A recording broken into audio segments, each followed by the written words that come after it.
Hello, as everybody comes in, folks in the United States and Israel and Palestine, other places in the world. I'm aware that folks from our international community are joining us today. Welcome to this webinar, proudly co-hosted by Partners for Progressive Israel and Hashomer Hatzair USA, North America, titled Building Hope, the Impact of the World Zionist Congress on Progressive Leadership in Israel.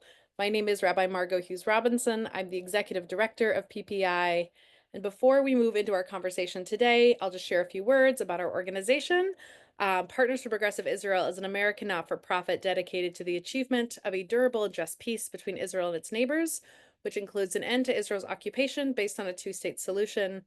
PPI supports Israelis working to ensure social justice, civil rights, Jewish, Arab, and Jewish Palestinian partnership, and equality for all of Israel's inhabitants. We really wish to deepen American progressives' understanding of Israel's and Palestine's respective complexities so that we can all better advocate for a progressive future for everyone in the region.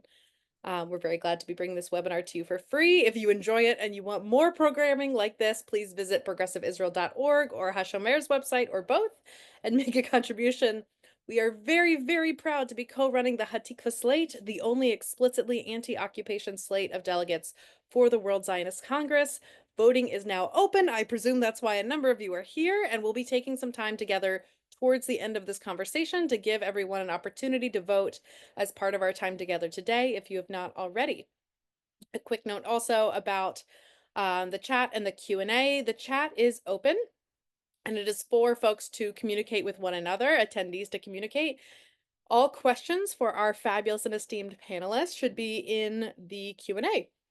The Q&A box is at the bottom of your screen. You can also, if someone has asked a question that you're also interested in, you have the option to upvote that question as well so that I know to ask it as a moderator. So now I'll introduce our panel in brief. So Lev Littman is the co-executive director of Tzedek Center's movement in Israel. He lives with his wife in the northern city of Nahariya and is a member of an urban kibbutz located in both Nahariya and Haifa. Lev's been an activist, educator, and community organizer for over 10 years and holds a master's in education management. He is also a reserve officer in the Home Front Command and an illustrator in his free time. That last part I did not know. Nama Moshinsky is one of two directors of Tzedek Center's Local Voice program and network, which trains and professionally promotes local elected officials. Nama is a member of the Hashomer Hatzair Educators Kibbutz in Haifa and has been involved for many years in social entrepreneurship. And her role in Tzedek Centers follows advisory work in government offices, both in environmental protection and in the Ministry of Education. And in Local Voice, Nama organizes trainings for council members and candidates, leads the formation of coalitions, and gets new local leaders involved in politics on the municipal level. Ayelet Razin Ben Or holds a graduate degree in law and criminology from the Hebrew U, specializing in criminal law.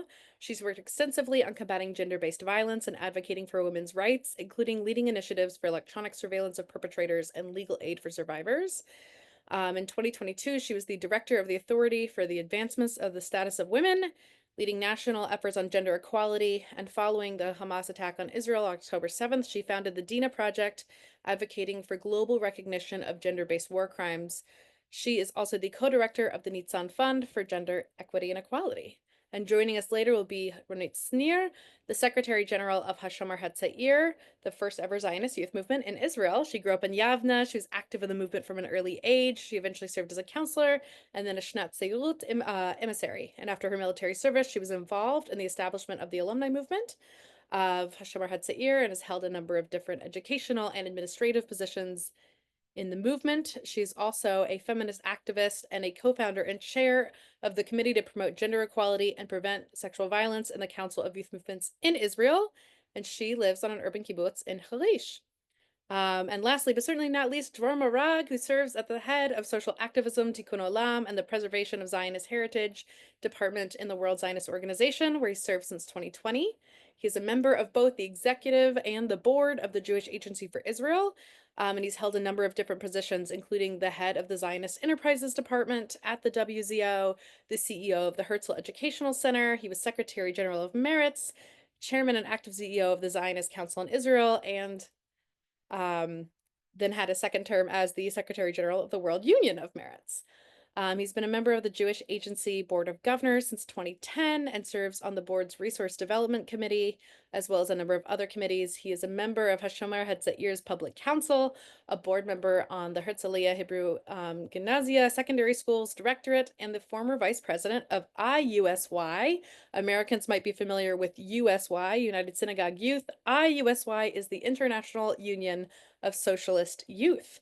And I'm very proud to be moderating this conversation with people I admire so deeply and are doing such essential work in a very, very difficult moment. Thank you all again for taking the time to be with us. So to kick us off, this is a question for Lev, Naama, and Ayelet. I would love if you could each share with us a bit about your respective initiatives, and if you can, how funding from the World Zionist Organization impacts your work. I think for a lot of people here in the United States who are, energized, they've been organized and are motivated around the World Zionist Congress, the question still stands for a lot of people: how our votes and our funds as a diaspora community translates directly to and impacts the good work that you all are doing. So we would love to just both hear about the work, and if you can make the connection for us, I think it'd be really helpful. Lev, would you like to start? Sure. So, hi everybody, Lev Littman, like was said before. So I'm the executive of the Tzedek Centers. The Tzedek Centers is a network of now 23 centers across the country. Each center has a full-time manager and a place, where the idea is to promote democracy, equality, and social justice through local organizing. Now, the two big issues we're trying to work on, and that's why we founded the Tzedek Centers initially.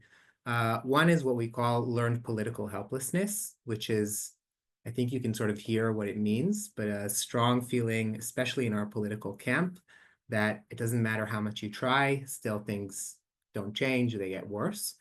And our realization is that in order to reach on that and to answer that huge issue, we have to start working on the local level. We have to start organizing people on local issues. The second big issue we're talking about is the loss of our camp's infrastructure. A lot of parties, workers' unions across the years, they used to have, especially the parties we're talking about here, Meretz, Avoda, they used to have branches all over the country. And these things, with the dwindling of money and funding, have closed down. And part of the idea of the Tzedek Centers is to rebuild these infrastructures all across the country. So we have Tzedek Centers now from Katzrin and Kiryat Shmona up in the north, all the way to Ofakim, Netivot, Ashkelon in the south. We have Tzedek Centers in Arab cities and towns, in mixed shared cities and towns. We have Arab centers for Russian speakers. And basically, our idea is eventually to reach every city in the country. Now, our work with the WZO, I think for us, the WZO and the Dror's department especially have always been the first contact for us when we wanted to open our first center in Ramle in a shared city. The first funding we could get was through the WZO from the department. When we wanted to open our first centers in the south, right after October 7th in Ofakim, Netivot, and Ashkelon, the first funding we got was from the WZO. And now when we're opening our first centers in the Eastern Galilee up north, again, WZO. And I think understanding this is also part of our sort of learning how to reach out of learn political helplessness and understanding the how much infrastructure is important. And I think that is something that a lot of people don't understand. They don't understand why we need these strong institutions in order to build power. And I think the role here is this is an ongoing message for us and for everybody else, I think, around here. And the difference is where power is eventually sits. So I think this is for us a pretty major connection, and very happy to be here. So I'll continue maybe from Please. a different angle. So, like you said, I'm a longtime advocate for gender equality, women's rights, and combating domestic violence, sexual violence. Before October 7th, I was approached, unlike what Lev just described, all the partnership with the WZO is by initiation of Dror. I was approached by the WZO, by Dror, to lead a delegation of women's leadership of Israel, women in positions of influence in Israel, to connect with American Jewish women's leadership. That was before October 7th. We had a whole big plan and schedule, and then October 7th happened. And we had like maybe a second or two to rethink this, if this is the time, because it was scheduled to go on December, right after October 7th. We're still understanding what happened to us, trying to, you know, I can't talk about start healing, but trying to understand what just happened and how does this influence us? How does this influence US? And we decided, after 2 seconds, of course, it's even more relevant to go and to make this strong connection with our communities. And it was very powerful and impactful delegation. It was a few days, almost a week. The most, we probably all heard about the event that we did in the UN that was focused on the sexual violence committed by Hamas. It really was the first event that broke, got international public attention. That was our initiation, our professionality in that event. And the whole week was meeting with leaders of communities, professional leaders of philanthropy and federations. It was very important. And these connections are still, still going on in Israel and with the US. Shortly after we returned, I got another call from Dror. Every time Dror calls, I know something interesting and good is going to happen. And he came up with the idea that due to the situation in Israel before October 7th, and especially after, where Israel's ranks dropped in all fields in gender equality, we're last in the OECD countries. We dropped more than 30 ranks in the World Economic Forum ranking. And all came up with the idea to establish a fund, the only fund in Israel that is dedicated to gender equality and promoting women. And I, of course, am very much committed and joined to this partnership. We're now collecting, working on getting resources to this fund, and the idea is to put out a call for initiations in several subjects on leadership, on combating gender-based violence, on health, whatever comes in the workplace and small businesses, and to support initiations of professional organizations in these fields. And yeah, I'm very proud to be part of these important initiations that are really have great potential in making change. Grateful you're part of it. Nama, would you like to introduce us a bit to you and your work? Nama, you're on mute. Sorry. Thank you so much, and I'm very privileged to be here with these amazing people. Lev, I get to meet every day, and Dror almost every day, but all of the rest of you a little less. And so thank you for having us. I am in charge in the Tzedek Center on our flagship program, which is called Local Voice, Kol Mekomi, which is funny because voice and kol, the word kol in Hebrew actually translates also to vote. So we're talking about voting here, and our work in Local Voice program is basically directed to elected officials on the municipal level.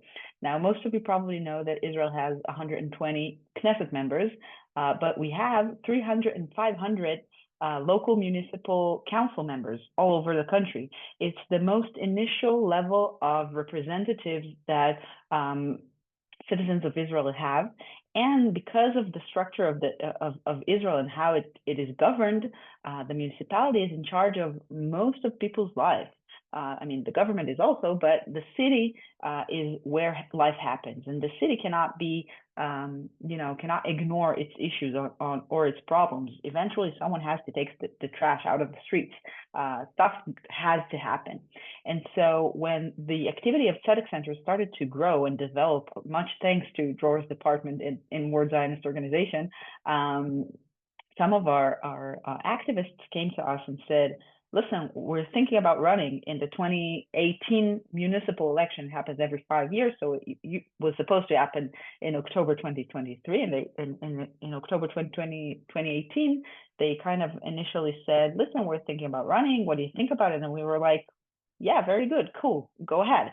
But it sent us to do our homework.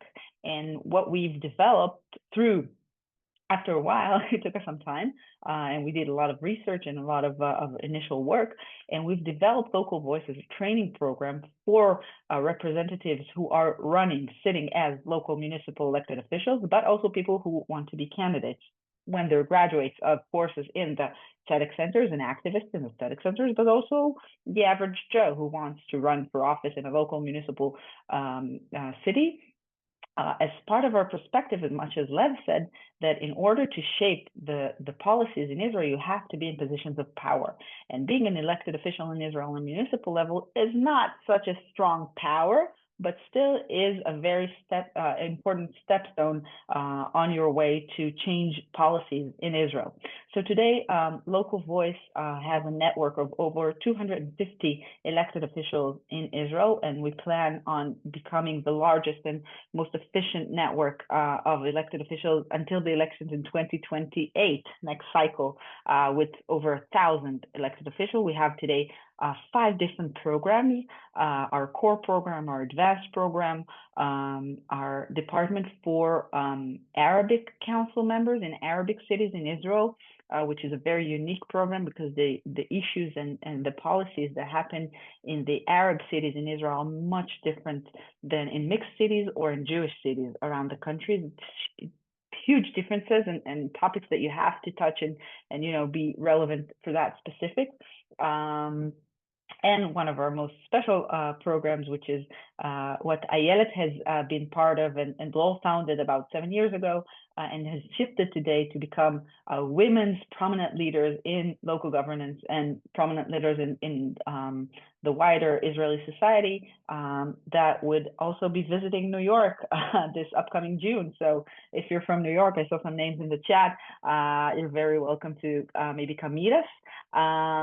So yeah, basically that's what we do. We take activists and help them to become local council members and train council members to promote policies of democracy, social justice, and equality for the benefit of the entire population of each city in Israel. Fantastic. And I think a number of us in North America, especially in the US, have learned in the past couple of years how influential, right, these seemingly smaller municipal elections, or in the US, like a school board, can be. I know I'm speaking from the perspective of a country, right, where that's really been, the power is being built on the municipal and local level by the right wing. And we urgently need, I think, to learn from our colleagues like you all in the land who are building this power, institutional power from the left. Good question for all 4 of you that I'm definitely sitting with is, especially now kind of grounding in the tachlis, the everyday, descriptions of your work. What is the wider vision of Israel? I think for so many of us in the US, we've been hearing a lot about the very radical foreign policy shifts that have been happening in Israel externally. But I would love to hear more about what have been the day-to-day shifts in the last year in Israel, and what is the political vision and the sort of like image and day-to-day life within Israel that you're hoping to build inside of civil society? What will be different as you continue to accomplish your good work?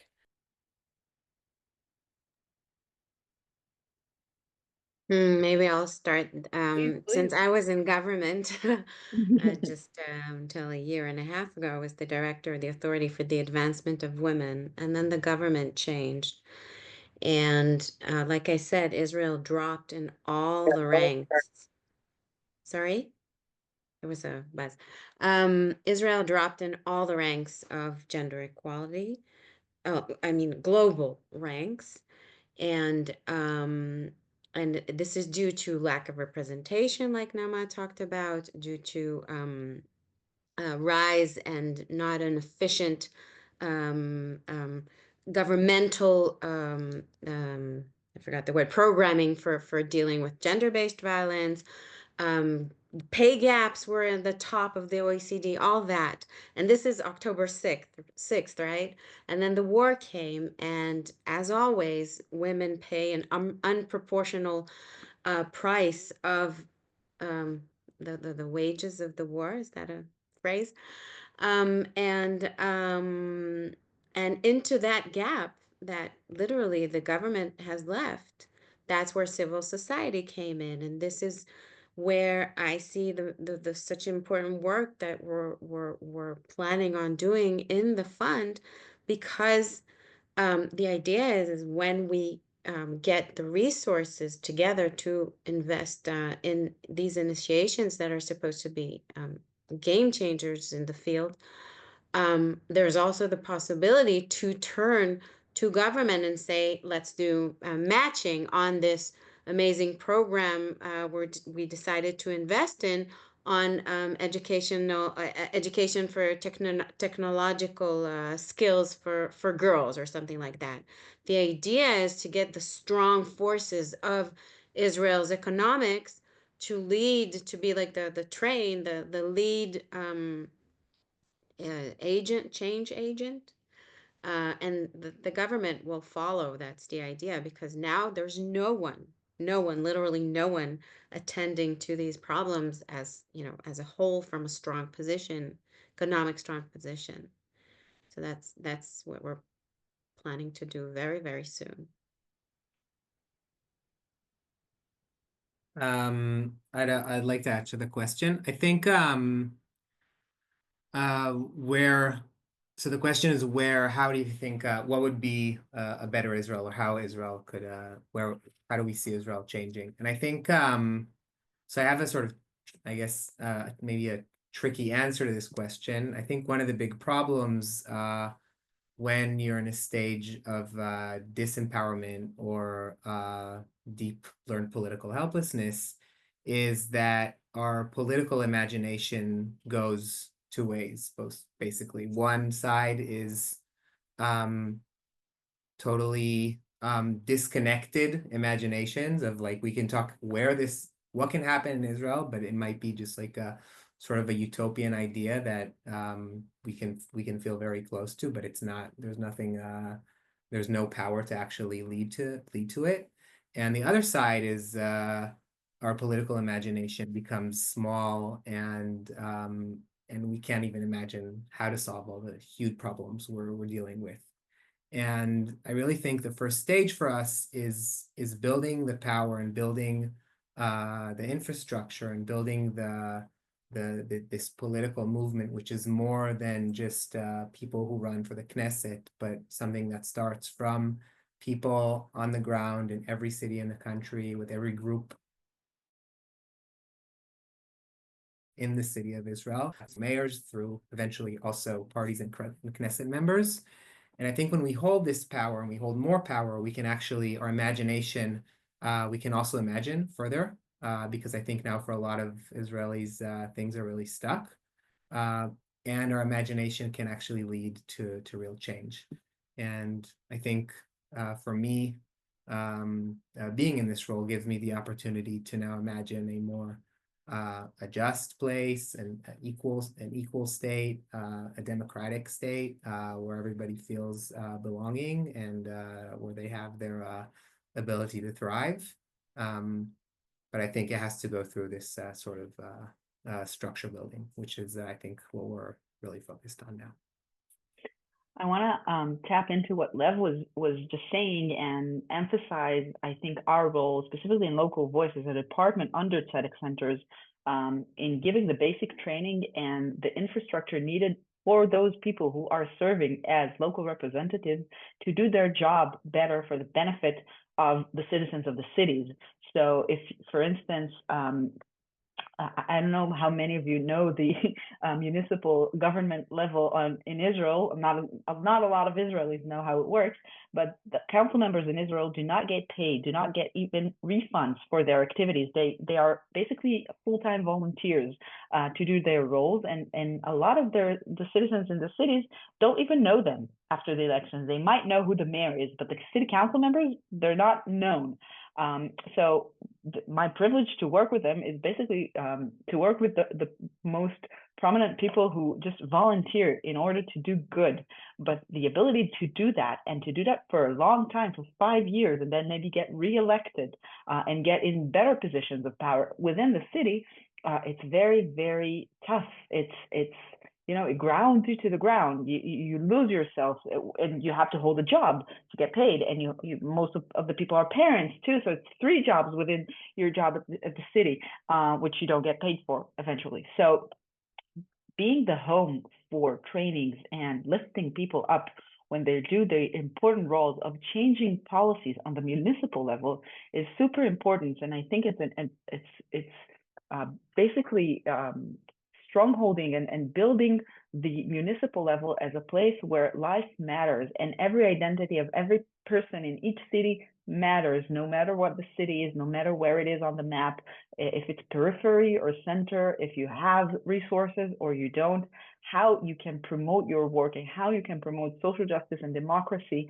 within the municipal level. I think for us, the belief in tzedek centers in general, and Local Voice specifically, is in this kind of triangle between the elected officials within a city and the municipal council members, the professional teams that run cities, and the public itself. When the public is organized, when the city personnel, the team works well, and the public servants are all in one synchronized kind of triangle, things work better. And so we have the two sides of it as organizing citizens, as Lev said, in public organizing in the tzedek centers, and the other kind of angle of organizing and training council members, local council members, to promote those policies. And I think for a lot of Israelis, they see municipal level as some sort of a jumping point for being Knesset members or jumping point of being ministers. But for us, I think the perspective is the other way around.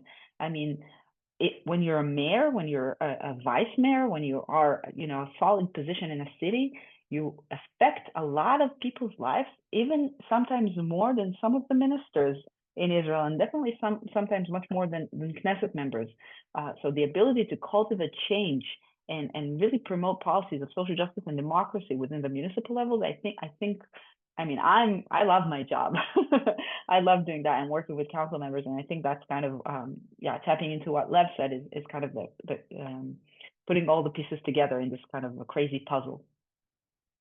Fantastic. And I'm just like, I think hearing between all 3 of you this triangle of real sort of hard political infrastructure and building that infrastructure, the support for people who are doing the work day after day, which, as you said, Nama, can be quite thankless and under-recognized, sort of so that imagination and hope can kind of be re-injected into these systems that are leaving a lot of people feeling, I think, alienated right now.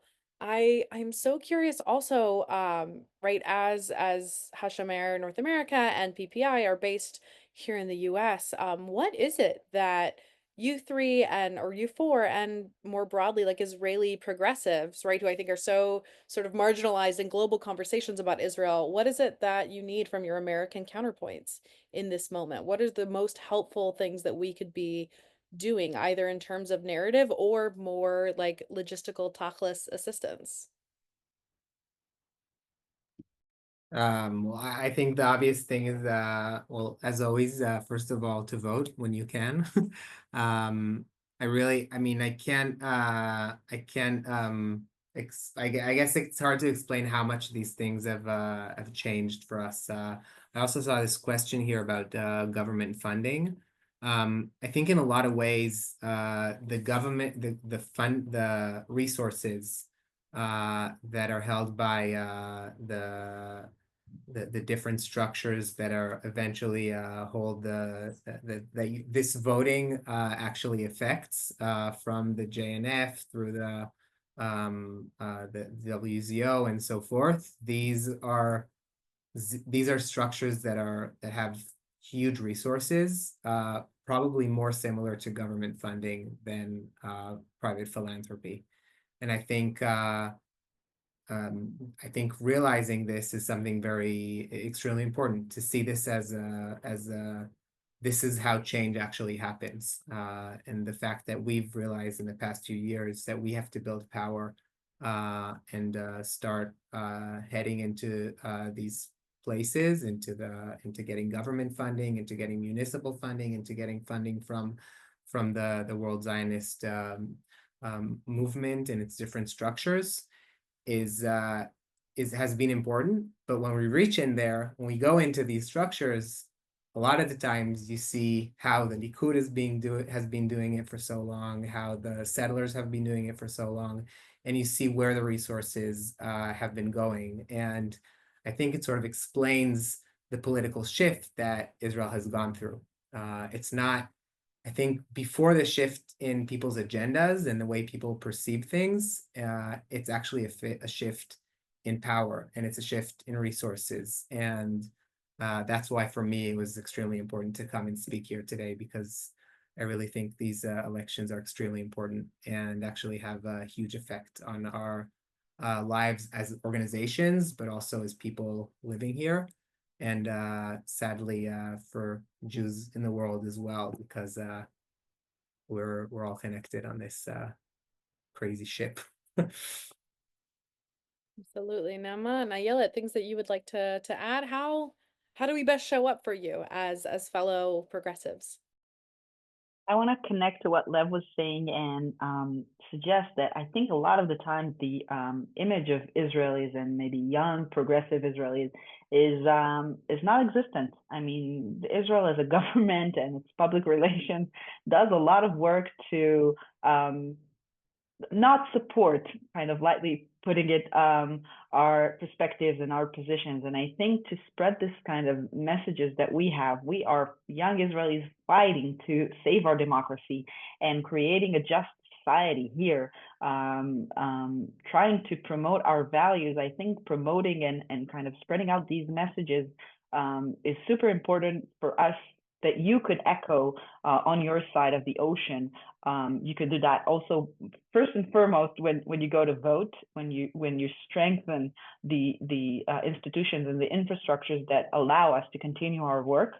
But secondly, also by spreading out these messages and even sharing our work. We'll come to Zoom quite quickly and easily, sharing this stuff with us, because I think we're losing in the public opinion's eye. I got the chance, thanks to Dror, thanks also to be here, be in the U.S. in the last presidential elections. It was incredible, and it was such a awe moment to show the fight for democracy that the American people tried to portray, and the Democrats lost, as you all know, and the fight back is an uphill battle. We've been doing this thing for almost 20 years now, and it's a long fight. In our society, I mean, even specifically in the last year and a half after the war started, with all the atrocities, I mean, the road is long, but we're not losing hope, and we need you with us not to lose it, not to lose Hatikva. So yeah. Beautiful. Thank you.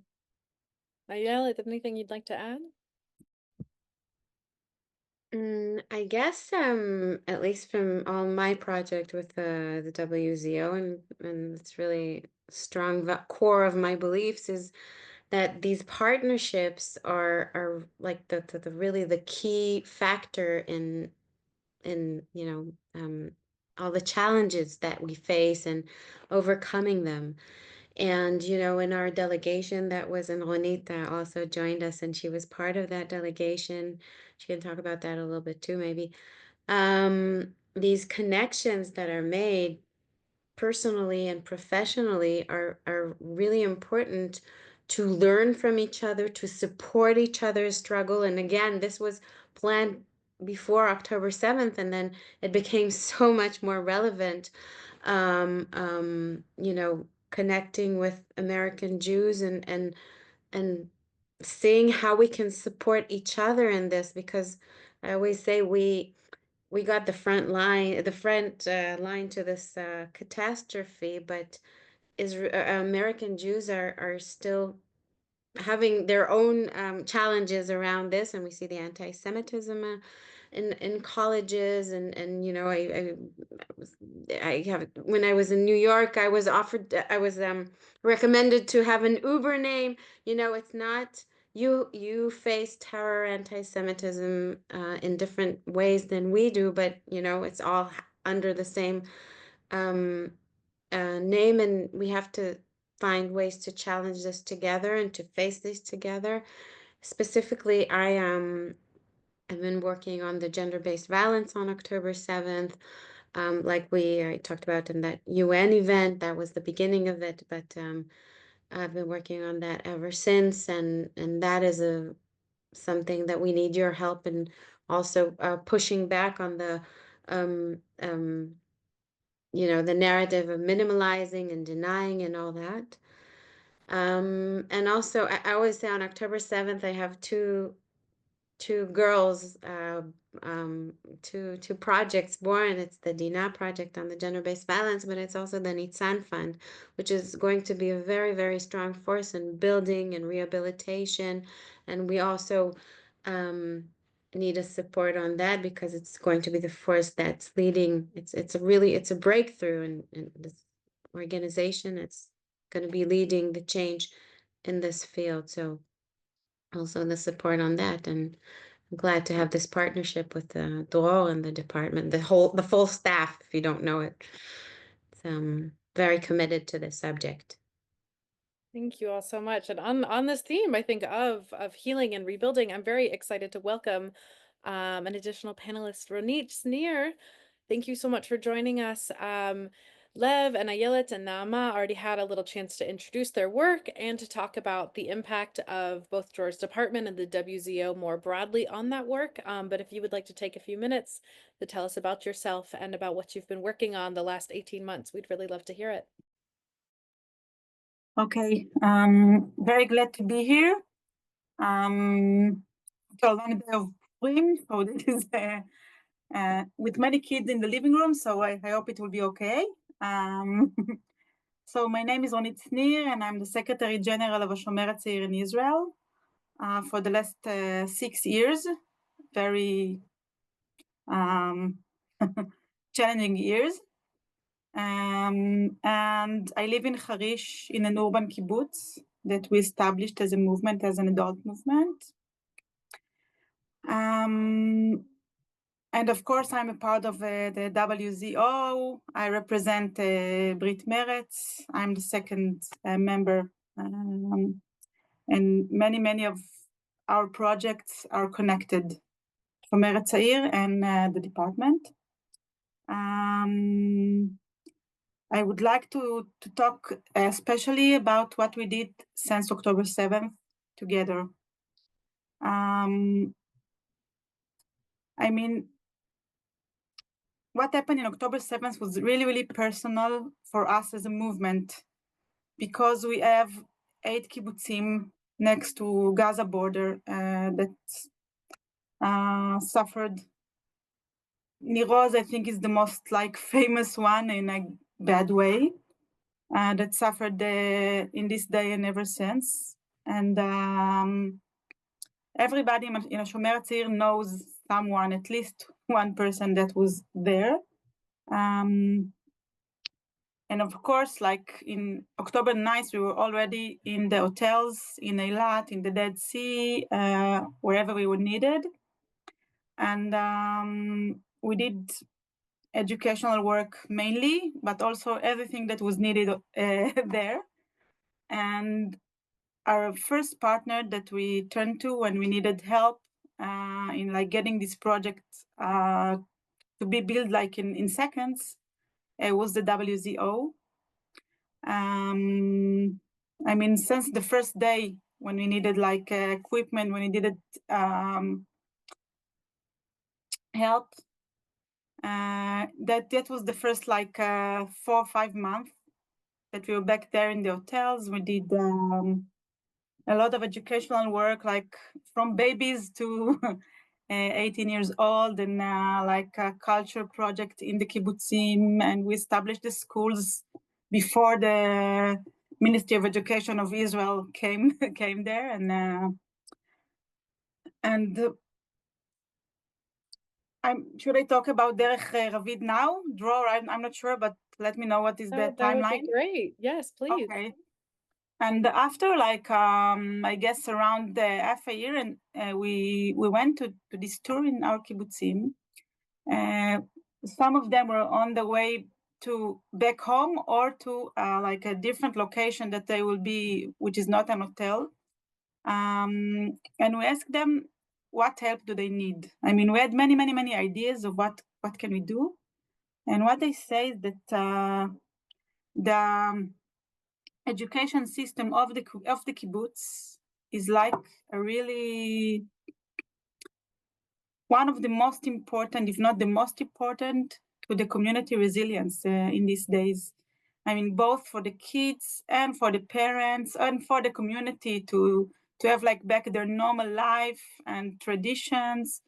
And all of these systems were like totally broken after not only the October 7th, but also the many years of like being in temporary locations, not being able to build it again.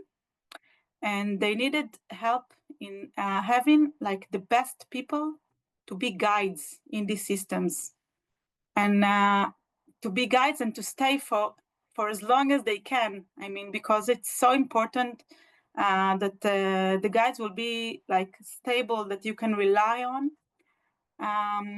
So me and Dror had some conversation with people in the kibbutzim, with the leadership, and we established Derech Ravid, which is a program that is named after Ravid Katz, was part of the movement Anaga, and he was part of, איך אומרים, כיתת כוננות, מישהו פה? It was part first of like response force, the civil first response forces unit. Security force, yeah. yeah, But the civil one of the kibbutz. Of the kibbutz. Is a member of kibbutz Nir Oz, and he just jumped out and tried to defend the kibbutz against the terrorists of Hamas, and he failed. And I think that what he cared the most was education and young people getting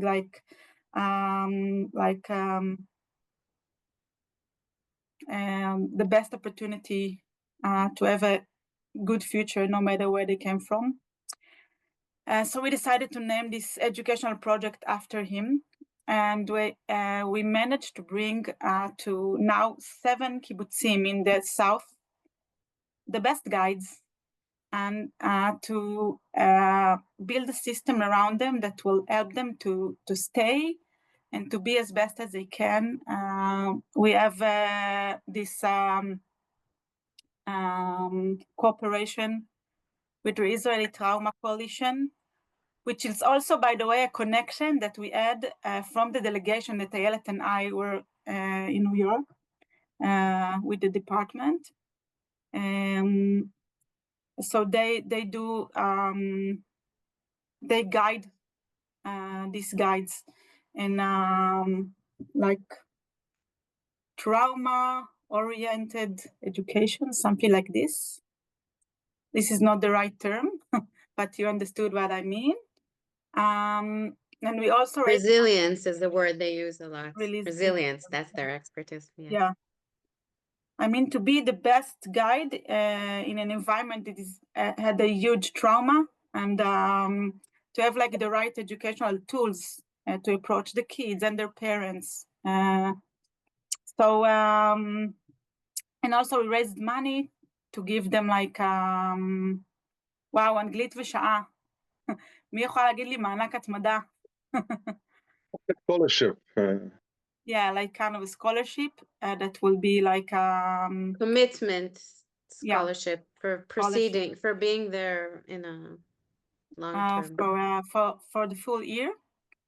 And this project is really amazing, and we have like amazing outcomes. I mean, we had this strategy, but of course it's like, because it's so pioneering, we wasn't sure if it's gonna work as we expected. And now, like 6 months after, the guides, not only that they didn't leave their position and their goals, so also they brought many friends. And now this project is also, we built it in the north for the communities in the north that just came back to their houses. Okay, so this is like the main thing that we did together. We're really invested in it, Dror and I. Yeah, this is for now. Beautiful, thank you. And God, what a really beautiful tribute also to Ravid Katz. If folks have not had a chance to read about his life and his story, you can Google his name, and there's a number of very thoughtful articles that have been written about his not only the events of October 7th, but his impact and his life as a youth education worker. So I hope that people are hearing as we move through this conversation, right, that this what we talk about when we talk about supporting the World Zionist Organization and the WZC, that this is not just a vote. We talk a lot about here in a US context on pushing back on the right wing, but also an opportunity to really support these wraparound services and initiatives and organizations, right, that are creating an Israel that lives up to its greatest values. This is a chance to support, and I'm plugging now directly to our attendees, so I appreciate our panelists' patience, but right, this is a chance to support educational initiatives, resilience and trauma-informed care for both children and adults from kibbutzim, for politically training and organizing, right, the next generation of Israeli politicians to really take the country in a new direction rooted in democracy and civil rights. This is a chance to really put our money where our mouth is and towards our values. So if people haven't already, we've had it in the chat for a few minutes, but I want to encourage people to take a minute, and if you are not voting right now, to at least register to vote. Voting is open through May 4th of this spring, but it's 6 easy steps, and I see that some people are already voting in the chat, which is amazing. You can go to zionistelection.org. You click the button to register to vote. You will then, after you register, receive a PIN. And it's confusing because it doesn't come from something that says AZM. It comes from No Reply at Votem, which is the company that handles the secure voting. And then you go back, confirm your email address and PIN, and vote Hatikva, slate 16 on the ballot, and complete your vote. It really takes 5 minutes. And I live in Brooklyn, so I would say it costs the same amount of a latte, but for Brooklyn, New York, it costs far less, unfortunately, than a latte to vote in the WZC elections. And so while folks are doing that, again, the directions are there in the chat. Dora, I want to turn it over to you for a few moments just to take us home and talk about sort of your work as the umbrella that brings so many of these fabulous people and their work together. Yeah, thank you. So I did not expect that, but it's kind of very exciting, emotional for me, that panel, because I'm now trying to figure out how I'm wrapping 5 years of 5 years term, and looking forward for another term. But I want to say the people who are here in the panel are amazing people, and they're doing the work on the ground, which is the hard work. And I see my role representing you as an emissary, as a shaliach, as your person on the ground in Israel, our person, people who are voting, Tikva in the States, and voting Meretz in Switzerland, in Argentina, in Australia, and also in Israel. We're all together very strong. And what I'm trying to do is really take the values that we believe in, on democracy, on social justice, on equality, on social democracy, on LGBTQ, on Jewish Arab relations, really on occupation, and I'll mention it in a minute, and see how I take all those values and representing those values, representing you, and executing them and transporting them to real action on the ground. And I wake up every morning and I try to think how I serve better the people who are voted for us, who voted at the end of the day for me. And some of the days, and the best days are when you are on the ground with the project and see the change that takes place and the reality change.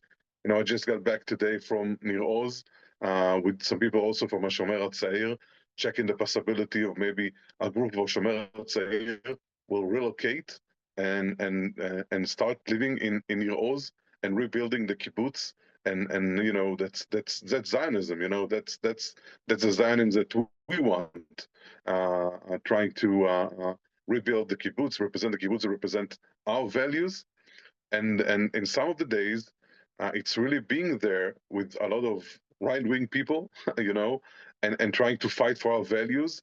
And in politics, when you fight for values, you actually fight for budget, because this is what politics is about: is how you redistribute the funds.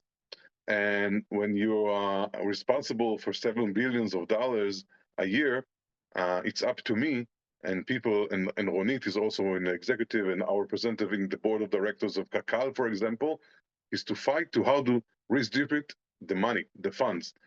And will it go to the settlement division in the West Bank? Or will it go to the settlement division to rebuild the Nir Oz, which is a good thing in the settlement division? So, or will it go with Kakal to rebuild or buy land in the West Bank, which we don't want?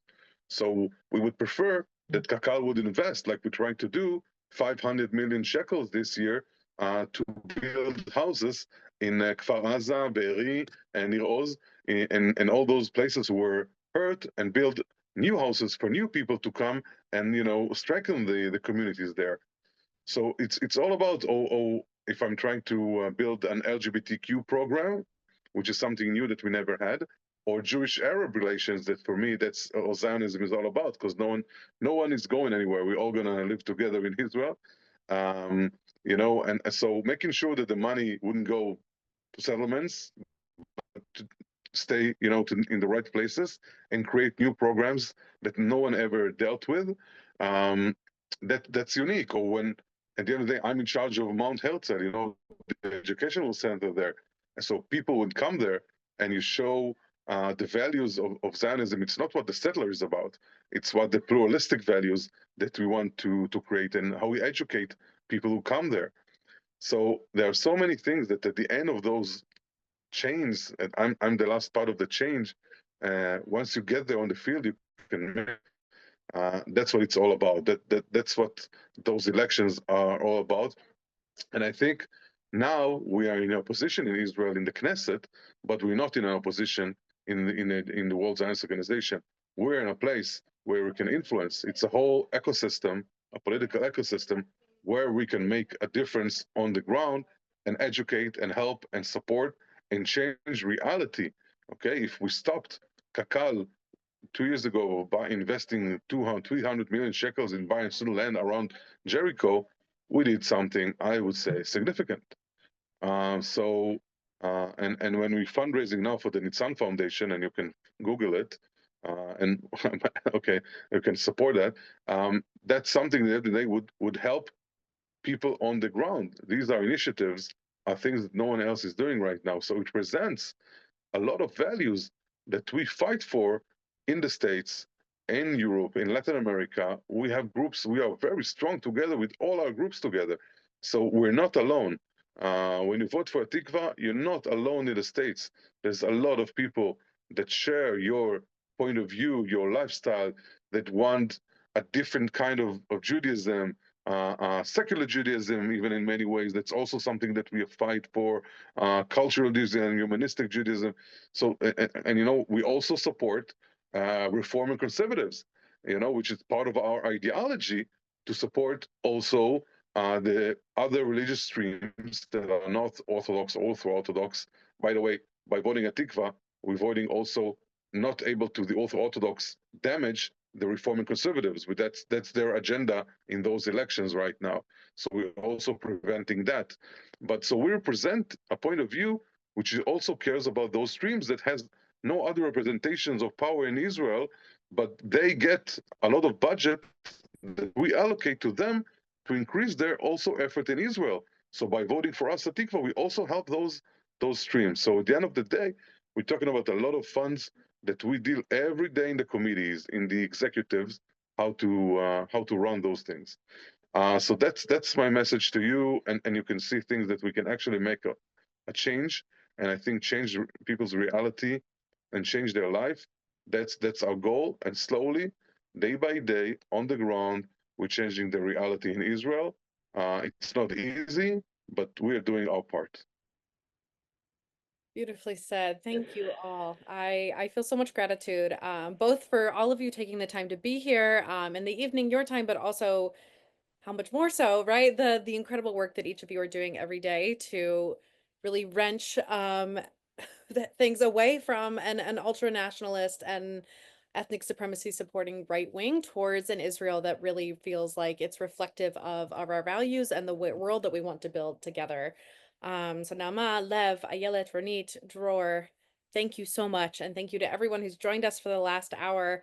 We really hope you've enjoyed this webinar. If you want to share this conversation with your friends or with your wider community, a recording will be available in a couple of days, both on the partners website and online. Please make sure you're signed up on our email list and or subscribe to our YouTube page to be alerted as soon as it's available. I also want to shout out two of my colleagues, Ron Skolnick, who helped to coordinate this webinar, and my colleague at Hashomer USA, Lior Reshef-Deri, for all of their cooperation and help. Again, PPI and Hashomer Hatzair North America have been so pleased to bring this conversation to you. Thank you all so much. And please vote. If you have already voted, tell 10 or 100 of your friends to go vote. This is an all hands on deck moment to continue to make some of this work possible. And with that, we'll close. Take care, everyone. Be well. Thank Thanks you. a lot. Bye-bye. Vote.